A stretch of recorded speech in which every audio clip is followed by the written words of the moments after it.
السلام عليكم ورحمة الله تعالى وبركاته. الحمد لله رب العالمين، والصلاة والسلام على سيدنا محمد وعلى آله وصحبه أجمعين، أما بعد. اللهم صل على سيدنا محمد الفاتح لما أغلق والخاتم لما سبق، ناصر الحق بالحق والهادي إلى صراطك المستقيم، وعلى آله حق قدره ومقداره العظيم. ഏറ്റവും ബഹുമാനവും സ്നേഹവും നിറഞ്ഞ സത്യവിശ്വാസികളെ, അല്ലാഹു സുബ്ഹാനഹു തആല ഈ സദസ്സ് ഖബൂൽ ചെയ്യുമാറാവട്ടെ. ഒരുപാട് ആളുകൾ ഈ പ്രഭാഷണം കേൾക്കുന്നവരും അമൽ ചെയ്യുന്നവരുമുണ്ട്. അല്ലാഹു സ്വീകരിക്കുമാറാവട്ടെ. മനുഷ്യരായിരിക്കുന്ന നമുക്കൊരുപാട് പഠിക്കാനുണ്ട്. ഇന്ന് പഠിക്കാൻ ഏറ്റവും വലിയ എളുപ്പവഴി എന്നുള്ളത് വീട്ടിൻ്റെ അകത്തളങ്ങളിൽ ഈ സോഷ്യൽ മീഡിയകളിലൂടെ പല ആളുകളും ആശയങ്ങൾ പങ്കുവെക്കുമ്പോൾ അത് കേൾക്കാനും മനസ്സിലാക്കാനും ഒരുപാട് ആളുകളുണ്ട്. സർവശക്തനായ അല്ലാഹു നല്ലത് മനസ്സിലാക്കി അമൽ ചെയ്യാൻ നമുക്കൊക്കെ തൗഫീഖ് തന്ന് അനുഗ്രഹിക്കുമാറാവട്ടെ എന്ന് ആമുഖമായി ദുആ ചെയ്യുകയാണ്. ഒരു 3 കാര്യങ്ങളാണ് ഇന്ന് നിങ്ങളുടെ ശ്രദ്ധയിൽപ്പെടുത്തുന്നത്. നമ്മുടെ ഖൽബ് നന്നാവാൻ, ഹൃദയം നന്നാവാൻ ബഹുമാനപ്പെട്ട അലിയാർ തങ്ങൾ പറഞ്ഞ ഒരു 3 കാര്യങ്ങൾ. ബഹുമാനപ്പെട്ട അലിയാർ തങ്ങൾ പറഞ്ഞൊരു 3 കാര്യങ്ങൾ എൻ്റെ പ്രിയപ്പെട്ടവരോട് ഞാൻ പറയുന്നു.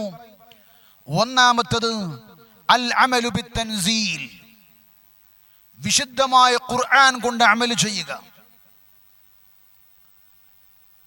നമ്മുടെ ഖൽബിൽ തഖ്വയുണ്ടാകും. ഖുർആൻ ഓതിയാലും ഖുർആനിൻ്റെ കൽപ്പന അനുസരിച്ച് ജീവിച്ചാലും ഖുർആനുമായൊരു ബന്ധം സ്ഥാപിച്ചാൽ നമ്മുടെ ഖൽബ് നന്നാകും. ഇതുപോലുള്ള ഖൽബ് നന്നാവാനുള്ള മരുന്നുകളിൽ ഞാൻ പ്രസംഗിച്ച ഭാഗത്ത് ഈ വിഷയം വിശദമായി ഞാൻ പറയുന്നുണ്ട്. ഞാൻ വിശദീകരിക്കുന്നില്ല. രണ്ടാമത്തത് എൻ്റെ പ്രിയപ്പെട്ടവരെ, അൽ ഖനാഅത്തു ബിൽ ഖലീൽ, കുറഞ്ഞതുകൊണ്ട് തൃപ്തിപ്പെടുക. ബഹുമാനപ്പെട്ട അലിയാർ തങ്ങൾ പറയുന്നു, നമ്മുടെ ഖൽബിൽ തഖ്വയുണ്ടാവാൻ, നമ്മുടെ പ്രവർത്തനങ്ങളെല്ലാം നന്നാവാൻ, നമ്മുടെ നിസ്കാരങ്ങളിലും അമലുകളും ദിക്റുകളും സലാത്തുകളും സദഖകളിലും പ്രവർത്തനങ്ങളിലും സകനാത്ത് ഹറക്കാത്ത് അഫ്ആലുകളിൽ അല്ലാഹുവിൻ്റെ കാവലുണ്ടാവാൻ കുറഞ്ഞതുകൊണ്ട് തൃപ്തിപ്പെടുക. അത് വല്ലാത്തൊരു വാക്കാണ്. ഇന്ന് നമുക്കൊക്കെ ഉള്ള വിഷയം, ആരാൻ്റെ സ്വത്ത് കൂടുമ്പോഴാണ് നമുക്ക് ടെൻഷൻ വരുന്നത്. പടച്ചോനെ, അങ്ങനെ എന്നെ കൊണ്ടാകാൻ കഴിഞ്ഞില്ലല്ലോ, ഞാനും അവിടെ ജോലി എടുത്ത ആളായിരുന്നു, ഇന്ന് അവൻ എത്ര വലിയ പത്രാസിലാ ജീവിക്കുന്നത്, അവൻ എത്ര വലിയ ഉഷാറിലാണ് ജീവിക്കുന്നത്.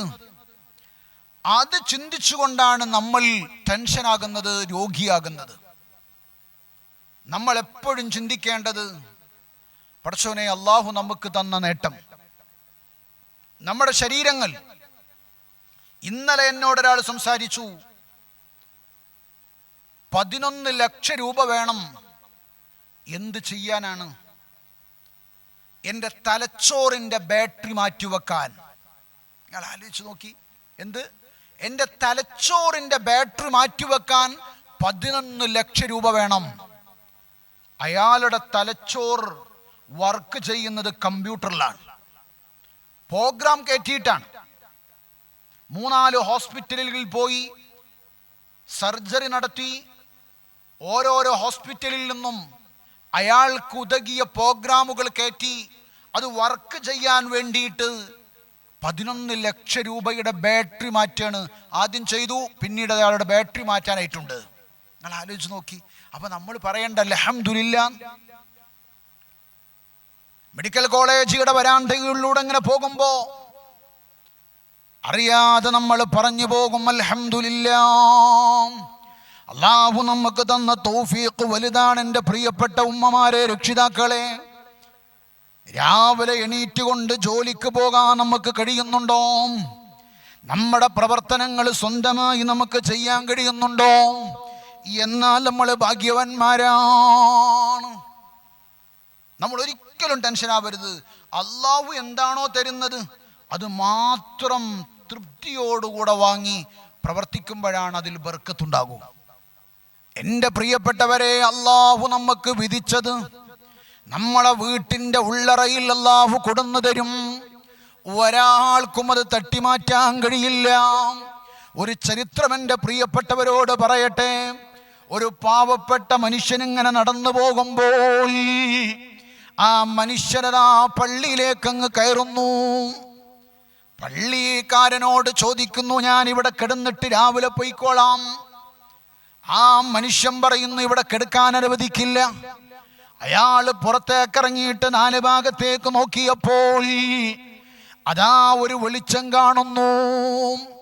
ആ വെളിച്ചം ലക്ഷ്യമാക്കിയിട്ട് ഈ മനുഷ്യനിങ്ങനെ നടന്നു പോകുന്നു. ആ ചെറിയ വീട്ടിൽ പോയിട്ട് വാതിൽ മുട്ടിയപ്പോൾ ഒരു പ്രായമുള്ള മനുഷ്യൻ വന്നിട്ട് വാതിലങ്ങ് തുറന്നുപോയി. മുമ്പിൽ ഒരു പാവപ്പെട്ട മനുഷ്യൻ ഇങ്ങനെ നിൽക്കുന്നു. ചോദിച്ചു, നിങ്ങൾ ആരാ?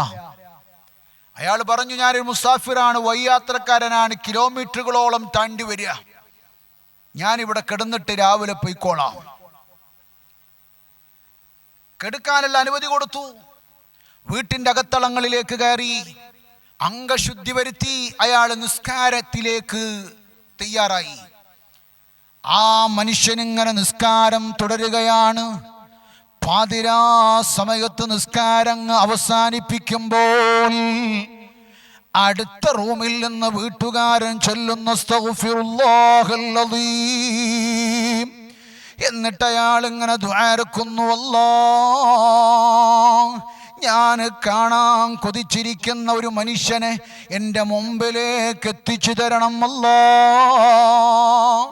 ഇസ്തിഗ്ഫാർ ഇങ്ങനെ ചൊല്ലിയിട്ട് അയാൾ ഇങ്ങനെ ദുആ ചെയ്യുമ്പോൾ പാതിരാ സമയത്തും കെടുക്കാതെ ഉറങ്ങാതെ വീട്ടുകാരൻ പ്രായമുള്ളൊരു മനുഷ്യന് ദുആ ചെയ്യുമ്പോൾ ആരാണ് ഈ മനുഷ്യനെന്നറിയാൻ, എന്തിനാണ് ഇയാൾ ദുആ ചെയ്യുന്നതെന്നറിയാൻ, ആരെ കാണാനുള്ള മോഹമാണ് ഈ കൂരിരുട്ടിലും ദുആ ചെയ്യുന്നതെന്നറിയാൻ ആ വിരുന്നുകാരൻ പോയി ചോദിക്കുമ്പോൾ വീട്ടുകാരൻ പറയുന്നു,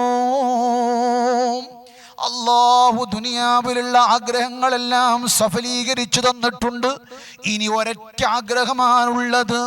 10 ലക്ഷം ഹദീസ് മനപ്പാടമുള്ള, വിശുദ്ധമായ ഖുർആൻ മനപ്പാടമുള്ള ഒരു മഹാനെ കാണാനാണ് എൻ്റെ കൊതി.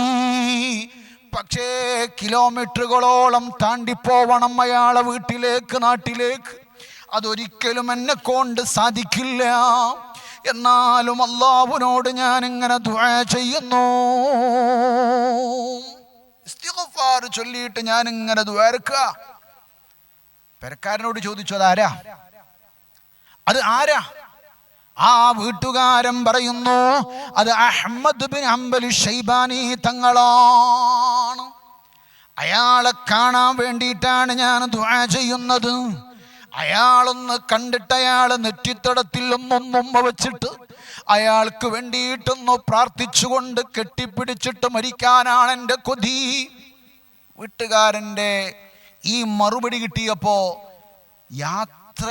മനുഷ്യൻ ഒന്ന് ചിരിച്ചുപോയി. യാത്ര ചെയ്ത് ക്ഷീണിച്ചു വന്ന മനുഷ്യനൊന്ന് ചിരിച്ചുപോയി. വീട്ടുകാരൻ ചോദിച്ചു, നിങ്ങൾ എന്തിനാ ചിരിക്കുന്നത്?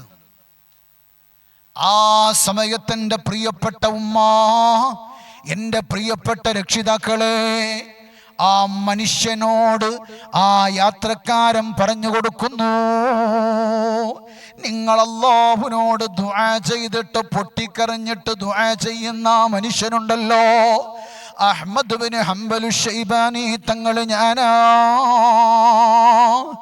ബെഡിൽ നിന്ന് കട്ടിലിൽ നിന്ന് അയാൾ എണീറ്റിട്ട് അയാളെ ഉമ്മ വെക്കുന്നു. എന്നിട്ടതാ ശുക്രിന്റെ സുജൂദിലേക്ക് അങ്ങ് വീണു പോകുന്നു. അല്ലാഹുവിനോട് പൊട്ടിക്കരയുന്നു, അല്ലാ ഈ സമയത്ത് എൻ്റെ റൂഹിനെ പിടിക്കണം അല്ലാ. ഞാനിതിവിടെ പറയാനുള്ള കാരണം, എൻ്റെ പ്രിയപ്പെട്ടവരെ, ഒരാളുടെ സമ്പത്തിലും നമുക്ക് അസൂയ വേണ്ട, ഒരാളുടെ പവറിലും നമുക്ക് അസൂയ വേണ്ട. അള്ളാഹു കൊടുത്ത നിയമത്താണ്. അത് പരീക്ഷണത്തിൻ്റെതാവാം, അത് അനുഗ്രഹത്തിൻ്റെതാവാം, ദുആ ചെയ്തിട്ട് കിട്ടിയതാവാം. അതുകൊണ്ട് എൻ്റെ പ്രിയപ്പെട്ട ഉമ്മ, നമുക്ക് അല്ലാഹു വല്ല നേട്ടവും തന്നാൽ, അല്ലാഹു നമുക്ക് വല്ല അനുഗ്രഹവും തന്നാൽ അതിലാണ് നമ്മൾ തൃപ്തിപ്പെടേണ്ടത്. കുറഞ്ഞതുകൊണ്ടാണ് നമ്മൾ തൃപ്തിപ്പെടേണ്ടത്. അതല്ലേ ആദം നബി അലൈഹിസ്സലാത്തു വസ്സലാം പറഞ്ഞു തന്നത്, അതല്ലേ അമ്പിയാക്കൾ പറഞ്ഞു തന്നത്, അതല്ലേ ഔലിയാക്കൾ പറഞ്ഞു തന്നത്, അതല്ലേ ആരിഫീങ്ങൾ പറഞ്ഞു തന്നത്, അതല്ലേ മഹത്തുക്കൾ നമ്മളോട് കൽപ്പിച്ചത്. അതുകൊണ്ട് എൻ്റെ പ്രിയപ്പെട്ടവരെ, കുറഞ്ഞതുകൊണ്ട് തൃപ്തിപ്പെട്ടുകൊണ്ട് ജീവിച്ചാൽ നമ്മുടെ ഖൽബിൽ തഖ്വക്ക് കാരണമാ. അവസാനത്തത് ഞാൻ പറയാൻ പോവുകയാണ്. അൽ ഇസ്തിഅദാദു ലിയൗമിർ റഹീൽ. അവസാന നാള്, അതിനെ പ്രതീക്ഷിച്ചുകൊണ്ട് പടച്ചോനെ ഞാൻ മരിക്കണല്ലോ റബ്ബേ, ഞാൻ മരിക്കണല്ലോ റബ്ബേ എന്നൊരു ബോധം, ഇതെല്ലാം അവസാനിക്കാനുണ്ട് എന്നൊരു ബോധം. അല്ലാ വിശാലമായ പള്ളിപ്പറമ്പിലേക്ക് എന്നെ കൊണ്ടുപോയി വെച്ച് എല്ലാവരും മണ്ണിട്ടുകൊണ്ട് തിരിച്ചു പോരുന്നൊരു യാത്ര എനിക്ക് വരാനുണ്ടെന്ന് ആ ഒരു ചിന്ത നമ്മുടെ ഖൽബിലേക്ക് കടന്നു വന്നാൽ നമ്മുടെ ഖൽബ് നന്നാകും, നമ്മുടെ ഖൽബിൽ തഖ്വയുണ്ടാകും. അല്ലാ, തഖ്വയുള്ളവരിൽ ഞങ്ങളെ പെടുത്തണം അല്ലാ. ഇത്രയും പറഞ്ഞുകൊണ്ട് ഞാൻ എൻ്റെ പ്രസംഗം നിർത്തുന്നു. അസ്സലാമു അലൈക്കും വറഹ്മത്തുള്ളാഹി.